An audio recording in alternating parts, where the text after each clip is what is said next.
챕터 2 CEO의 자기관리. 자, 떨어져도 튀어오르는 공처럼 튀고 싶은가? 아니면 김 빠진 타이어가 되어 주저앉고 싶은가? 그것이 상대의 배신으로든 나의 분홍이로든 먼저 자신의 마음속에 있는 원망의 독을 빼버리고 실패의 원인을 복귀하는 게 성공한 리더들의 공통점이다. 마음에서 독을 빼고 골짜기가 깊으면 봉우리도 높음을 명심하는 것. 그것이 바로 자기관리의 법칙이다.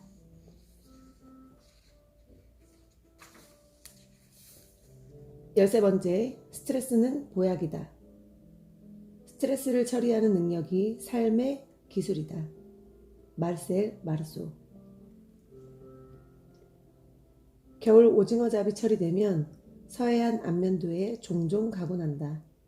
그곳에선 산오징어회를 쳐서 그 자리에서 먹을 수 있다.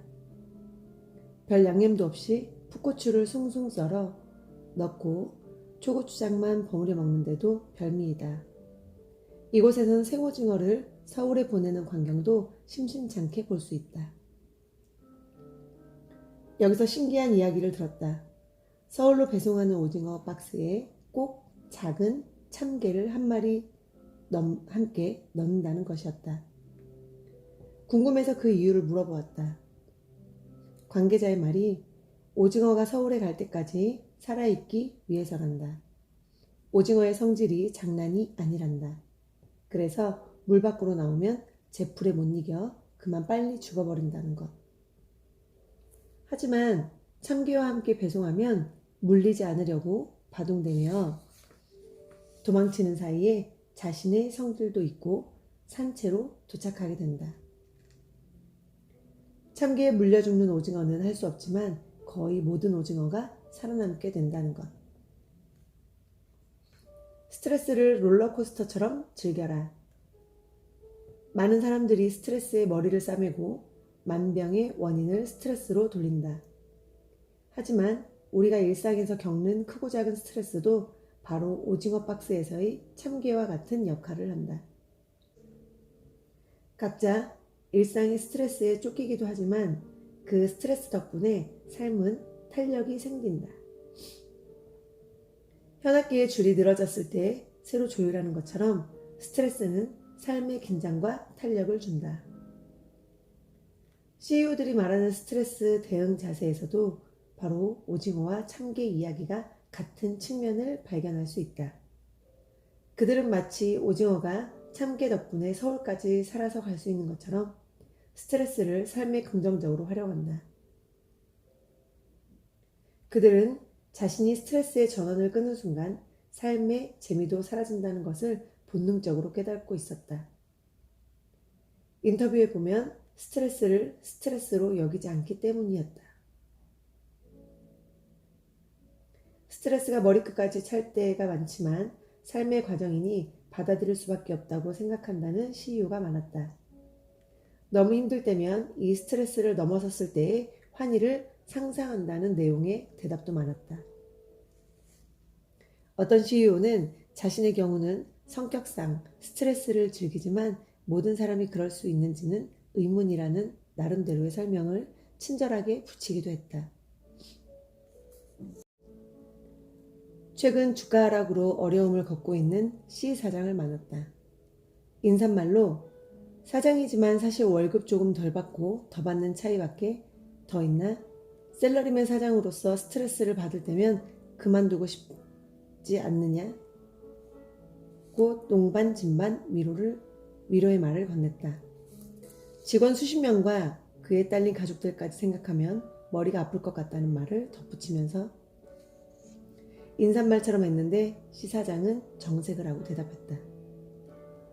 순간순간 물론 스트레스이고 힘들죠. 하지만 그 고비를 넘겼을 때의 성취감은 겪어보지 않은 사람은 모릅니다. 어떤 사람은 롤러코스터를 타보지도 않은 채 보기만 하고도 무섭다며 안 타려고 합니다. 하지만 롤러코스터가 재밌다고 돈을 내며 타는 사람도 있지 않습니까? 삶에서의 스트레스도 마찬가지입니다. 한번 스트레스를 넘고 나면 롤러코스터처럼 재밌다는 것을 알게 됩니다. 농촌 출신인 그는 스트레스가 쌓이되면 농사 짓던 어머니를 떠올린다고 말했다. 어머니는 여름철 땡볕 아래 일하는 도중 모종거리를 끊임없이 가져오더라도 늘 즐기면서 하시더란 것. 그런 어머니의 마음을 떠올리며 일상의 스트레스를 거부하다기보다는 수용하며 살겠다는 다짐을 했다고 했다. 스트레스를 다스리기 위한 나름대로의 방법은 다양하다. 휘파람을 불기도 한다. 휘파람을 불면서 스스로의 마음을 경쾌하게 만드는 것이다. 단, 스트레스를 어떤 방법으로든 해소하는 것은 중요하지만 남에게 표현하는 것은 절대 금물이다. 머릿속 스트레스가 입 밖으로 표현되는 순간 현실로 구체화되어서이다. 또 나중에 스스로 한심하고 그것 자체가 스트레스를 확대 재생산하기 때문이다. 많은 자수성가 CEO들에게 스트레스는 놀잇감이었다. 물론 참개의 집게가 바짝 다 물릴 것처럼 숨이 막힐 것 같았다고 고백하는 경우도 있었다. 그런데도 그들은 스트레스의 크기와 성공의 크기는 비례관계라고 생각한다. 작용과 반작용에서 성공하기 위해 또는 성공을 누리기 위해 겪어야 할 의무라고 받아들이며 수용하는 것이다. 항구에 정박한 배가 되어 별다른 스트레스 없이 머물기보다는 거센 파도에 맞부딪혀가며 파도를 헤쳐나가는 배에 오를 것을 선택한 게 오늘의 그들을 만들었다. 배가 배로서 가능한 것은 멈춰 있을 때가 아니라 파도를 가르며 움직일 때이다. 그러기 위해선 스트레스라는 파도가 필요하다. 얼마 전 진대재 전 정통부장관의 특강 알파벳으로 보는 100점짜리 인생의 조건이 인터넷에 소개되며 폭발적 인기를 끈 적이 있다. A는 1, B는 2, C는 3 부터 Z는 26 같은 방식으로 A부터 Z까지 점수를 매겨 인생을 명품으로 만드는 조건의 단어를 도출하는 것이다. 우리가 흔히 떠올리는 운을 뜻하는 단어 luck의 경우 L은 12, U는 21, C는 3, K는 11 이므로 합계는 47점에 불과. 100점에는 턱없이 부족하다. 러브, 사랑은 54점, 머니, 돈도 74점 밖에 안 된다. 그가 제시한 답은 삶의 100점짜리로 만들기 위해서는 attitude, 태도, 자세. A는 1, T는 20, T 20, I는 9, T 20, U 21, D 4, 2, 5는 100이었다. 강연 내용도 흥미로웠지만 그 뒤에 붙은 사족 아닌 사족이 눈길을 끌었다. 태도뿐 아니라 스트레스도 덧셈을 해보면 100점이 돼 명품 인생의 조건이 된다는 말이었다. 이 강연 내용을 전해주니 한 사장이 당연하다는 듯 맞장구를 쳤다. 그럼요. 삶에서 스트레스는 보약과도 같죠. 스트레스를 스트레스로 받아들이는 사람은 발전하기 힘들죠. 스트레스가 개가 되어 바짝 긴장하게 해주든 보약처럼 원기를 회복하게 해주든 중요한 것은 CEO들은 스트레스를 성공의 관문이자 후원자로 기꺼이 환영했다는 점이다. 14번째, 판단이 어려울 때면 자신의 묘비명을 떠올린다. 나는 이것을 예상하고 있었다. 그러나 이렇게 빨리 오리라고는 생각하지 않았다.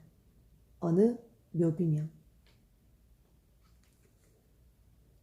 대서사 영화 트로이를 보면 반인 반신의 명장 아킬레스가 인간인 여사제를 사랑하게 된다. 그는 여사제와 짜릿한 키스를 나누기 전 이런 말을 한다. 신은 인간을 질투하신다. 왜냐하면 인간에겐 죽음이 있기 때문이다. 죽음이 있기에 인간에겐 순간순간이 최후의 순간이다. 영웅이 영웅다운 것은 보통 사람보다 얼마나 죽음과 생의 경계에서 결단하는 순간이 많으냐가 아닐까? 바꾸어 말해 죽음을 인식, 순간을 소중하게 생각하지 못하는 사람은 신이 질투하지 않을지 모른다. 호랑이는 죽어 가죽을 남기고 사람은 죽어 이름을 남긴다. 그럼 과연 나는 무엇을 남길 것인가? 죽어서 나는 어떻게 기억될 것인가를 생각하면 해답이 나온다는 것이다. 내 묘비명을 어떻게 쓸 것인가를 생각하면 어떻게 결단 내려야 할지 판단이 선다는 이야기다. 우리 속담에 죽은 정승이 산 개만 못하다는 말이 있다. 사후에도 좋은 평가를 받는다는 것은 결코 호락호락한 일만은 아니다. 성공에 대한 정의를 물었을 때 성공은 문화로 자신이 이루어 놓은 일이 자신의 진퇴와 상관없이 조직의 문화로 정착하는 것이라고 말한 CEO들이 많았다. 당장의 강한 영향력보다 더 중요한 것은 오래가는 것이란 해석이다. 단지 돈을 많이 번 사업가였던 알프레드 노벨이 노벨상을 제정, 세계적 인물로 업그레이드 될 수 있었던 것도 바로 자신의 부고 기사를 보고 자극받았기 때문이다.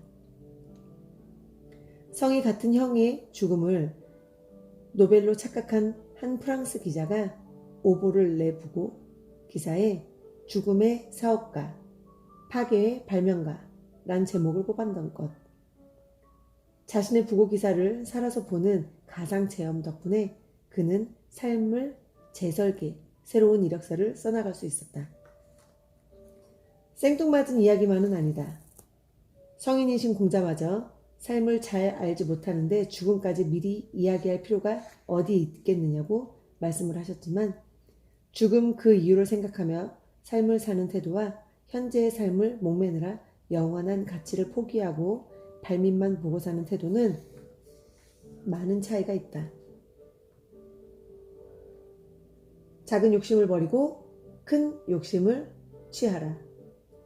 CEO들은 극도의 긴장과 결단에 시달린다. 특히 이익이 배치되는 이해 집단을 조정, 누군가의 욕을 먹어야 하고 자신의 사인 하나에 수십, 수백 사람의 밧줄이 이어졌다 끊어졌다 하는 것을 생각하면 등골에 땀이 흐른다. 외로워도 누구와 나눌 수 있는 외로움도 아니다. CEO들은 이런 결단을 순간에 전문가의 식견을 넘어 최종적으로 고려하는 게 사후의 평판이라고 말한다. 어려운 일, 판단의 가닥이 잡히지 않을 때는 인생의 끝을 생각해 봅니다. 인생의 끝을 생각하면 욕심을 내야 할 일과 내지 말아야 할 일이 분명해집니다. 눈앞의 이익보다 더 가치가 있는 것은 오래가는 것입니다. 돈, 지위를 무덤까지 가지고 가는 것은 아니지 않습니까? 김효준 BMW 코리아 사장의 말이다. 덕수상고 출신의 그는 글로벌 CEO로 유명한 인물이다. 아시아계로선 최초의 본사 임원으로 뽑혀 인정받았다고 한다. 그는 BMW 코리아에서 일하기 전에 한국 신텍스란 회사에서 일했다. 하지만 그 회사가 다른 외국인 회사에 인수합병되면서 직원들이 낙동강오리알이 돼버린 것. 인수합병의 과정에서 그는 손에 피를 묻히는 악역을 담당해야 했다. 피바람 속에서 유일하게 살아남은 임원으로서 당시 동경지사장으로 임명돼 그 혼자만이 살아남을 것이라는 첩보가 나돌 때였다. 그는 자신의 안위와 상관없이 인센티브를 모두 포기하고 직원들의 이력서 수십 장을 갖고 구직을 위해 발바닥이 닳도록 헤드헌터를 찾아다녔다. 이같이 눈앞의 이익을 생각하지 않은 신뢰의 리더십이 결국 그를 살렸다. 전 직장에서의 일을 마무리한 뒤 지원한 BMW 코리아 최종 면접까지 잘나고 화려한 경력들 사이에서 들러리처럼 끼게 된 그였지만 이 신뢰의 리더십이 높은 점수를 얻은 것이다. 당장 자기 코가 석자인데 불구하고 남까지 챙길 겨를은 죽음 이후의 평판을 엄두에 두는 태도에서 나왔다. 나는 CEO들을 인터뷰할 때 당신의 묘비명이 어떻게 적히길 바라느냐 라는 질문을 종종 던지곤 한다. CEO들은 의외로 순순히 응답을 내놓았는데 늘 죽음을 염두에 두고 산다는 말을 덧붙여 놀랐다. 김창일 아라리오 그룹 회장은 내가 죽음을 늘 생각하고 산다는 말을 하면 주변 사람들이 질색한다 면서도 죽음을 염두에 두기에 하루하루 사는 것이 고맙고 오히려 열심히 사는 동기가 된다고 말했다. 죽음에 대한 생각을 끼고 사는 것이 불결하거나 불안한 정신상태가 아니란 설명이다. 죽음을 염두에 두면 오히려 삶에 풍성해질 수 있습니다. 각자에게 주어진 시간은 제한되어 있는 만큼 인생을 허비하면서 살지 말아야겠다는 생각을 다지게 됩니다. 그러니 오히려 하루하루를 충만하게 살 수 있죠. 삶이란 먼 길이고 오래 걸리는 여행이다. 더 쉬워 보이고 더 빨리 보이는 것을 택하고 싶은 유혹이 작은 욕심이라면 죽음 뒤 남을 것과 남길 것을 생각하는 것은 큰 욕심이다. 큰 욕심을 갖고 생각하면 생각의 줄기가 잡힌다. 그래서 애플 컴퓨터의 공동 창업자 스티브 잡스는 암 선고를 받은 뒤 제기에서 이런 말을 했는지 모른다. 죽음은 인간이 발명한 최고의 걸작품이다.